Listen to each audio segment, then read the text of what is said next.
I know y'all tired of burying people. Dominic wasn't the target. He wasn't out there doing anything he had no business doing. He was just out there being a typical 11-year-old just playing.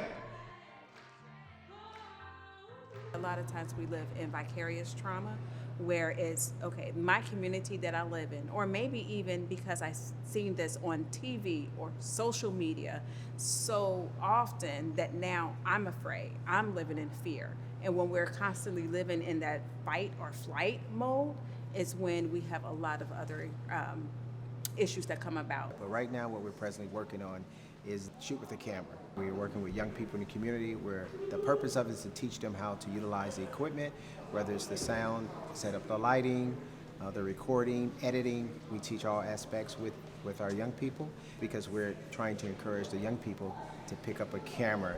If you want to create a story, create it with that as opposed to put the guns down. It is giving the youth the opportunity to actually express what they're going through, how they're feeling, how it has impacted them emotionally, mentally, and maybe even physically, right? My friend, her brother got shot, and she was sad, and she was talking to me about it. And then she said somebody made fun of her brother's death, and then she was like crying the whole night on the phone with me. I was just so sad, and I started crying too. There are two areas that you first see when you're impacted by something and you feel like you're having some stress. One is what you eat. Our appetites change. And the second one is our sleep changes. As you know, one of the presenters we're talking about today here, you see it manifest in a more of a physical manner. I'm sleeping all the time. I'm irritable. I'm overeating. You know, a lot of those kinds of things that we truly overlook. And then we want, hey, I need you to be awake in class. I need you to do this in class. And then now a child is triggered. They're upset. They're angry. But they may not understand why they are acting out themselves. Like a lot of my friends wanted to go towards gun violence or go to using a gun to show how powerful they are because they're dealing with their own emotions.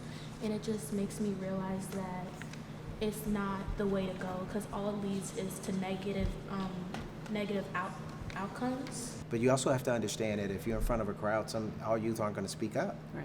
So what we do with our classes is that we do a lot of individual things. We start small and we build from there.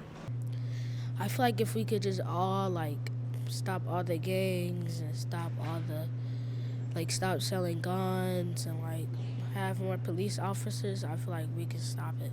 I hope the change will be that we can help our youth and help them direct them in another path, such as things like you doing. You shoot behind a camera, not behind a gun. So stuff like that and meeting our children where they at and seeing what the problem is and how we can help assist and take action. I'm tired of talking, so I'm ready to take action. We walk with them, we sit with them, we eat with them. Those are the type of things you do to develop that confidence. Once you do that, any youth they'll just open up.